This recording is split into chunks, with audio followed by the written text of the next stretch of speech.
Well, look, goals at the death of both halves decided it today. What's your assessment? I thought game plan worked, nullified them to very little.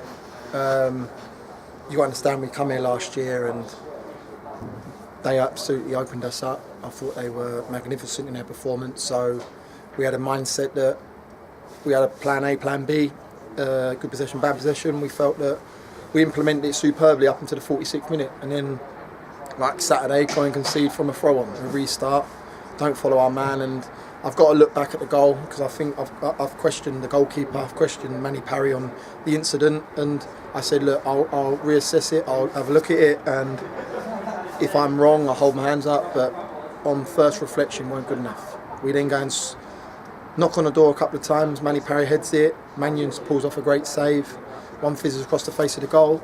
I said to the boys, just stay in the game. It's 1-0.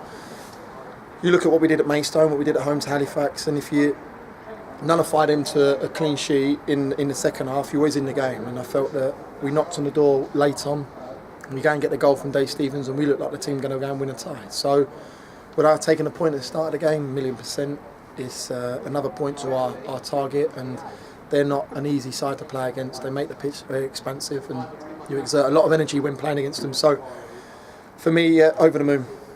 We spoke recently about the boost it can give a side when they score on the brink of half-time, and we could have seen the opposite effect to that today, but the lads kept battling, didn't they? Yeah, look, we scored on the 44th minute on Saturday with Justin Shabu, and the team talk's changed. I felt that we've implemented the game plan superbly. We nullified them to very little. They had a lot of the ball, but we was happy where they had the ball in terms of the areas they picked up the ball. And did they hurt us? No, they had a couple of opportunities, long-range shots more so than anything. They didn't really get in behind us, and I was quite content with the first half performance. And then they go and score in the 46th minute, and it changes your mindset in terms of the team talk. But I said to them, the rules don't change. We come here, I felt that if you pick up your wins at home and you pick up your points on the road, you're always going to be in and around the top half. So the mindset was stay in the game. The mindset was to not offer up much. Rendell's had a header, maybe should have worked the goalkeeper or should have scored at least.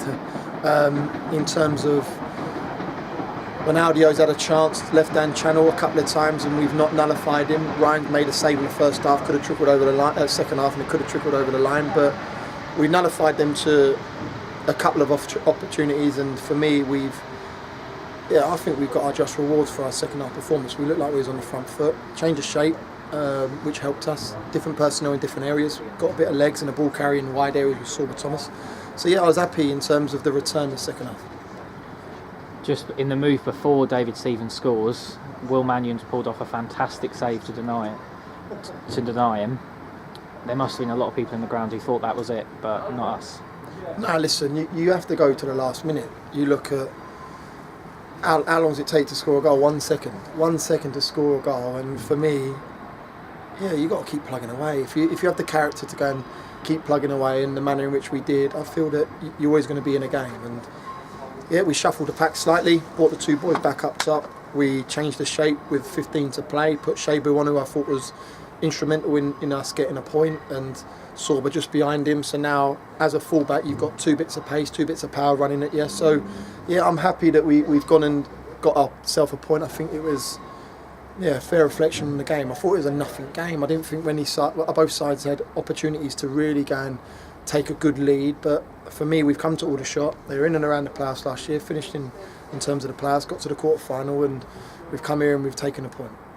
It's just came and sat behind us, I see, but a bit of an unlikely source for the equaliser.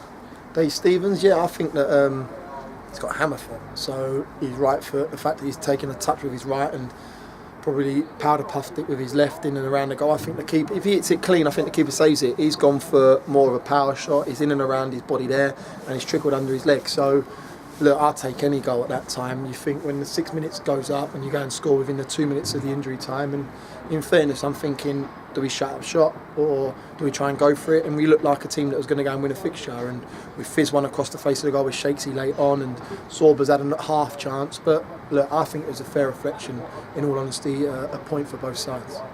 Did we perhaps see a bit of Jekyll and Hyde of Ryan Huddock today? Because he made some superb saves in that second half, but as you said, he was questionable for the goal. Listen, look, he's under scrutiny because of the goal. it's a tough position for him. I've said it in the interviews prior. As a fullback, as a defender, as a goalkeeper, if you could play fantastic for 89 minutes and go and throw one in on the 90th minute, you're destined for the biggest rollicking from your manager ever. If you're Justin Shabu, who plays 89 minutes like a bag of and then goes and scores the winner, he gets the headlines. So yeah, he's under scrutiny because of the position he's in. Listen, he's just starting out, like his career. He's 21. He's got great attributes. I love him in terms of his personality. I think he's got superb handling. He's got great distributions out of his hands. He's a presence when balls come in our box. But I questioned him on the goal, and like I said, I have to watch it back. I feel that McDonald's chopped Connor Smith inside. We didn't marry up with him on the throw-on, and he's trickled the right foot through through bodies, but it ain't gone with any pace. It hasn't gone with any power. So for me, work your feet and can you save it? It's gone in over the line at no pace whatsoever. So look, I'll look at it, I'll go back. I said to him, if I've got it wrong, I'll apologise in front of the group. I'm man enough to do that, and if I feel he should have saved it, then I'll put it on him on Thursday. Have you got an update at all on Connor Smith, who was forced off with a head injury? Yeah, he's not in best shapes, I've got to be honest. Kinsella's absolutely levered him. It's a fair challenge, got no issue with the header, unbelievable header. He's seeing double at the minute. And yeah, it's another one on our injury list. We keep getting one, so why stop there? Keep the run going. But hopeful that he's available Saturday. Talking now is probably highly unlikely, but look, we got Kieran Murta back on Saturday. Hopeful Femi Lisamni comes back on Saturday. So there's 2 for 1. We've got other bodies that have come to the party. We've got Dave Stevens that come and had a 30-minute cameo this evening. So look, we've got enough to go and warrant 11 players going up to Solihull and put on a performance.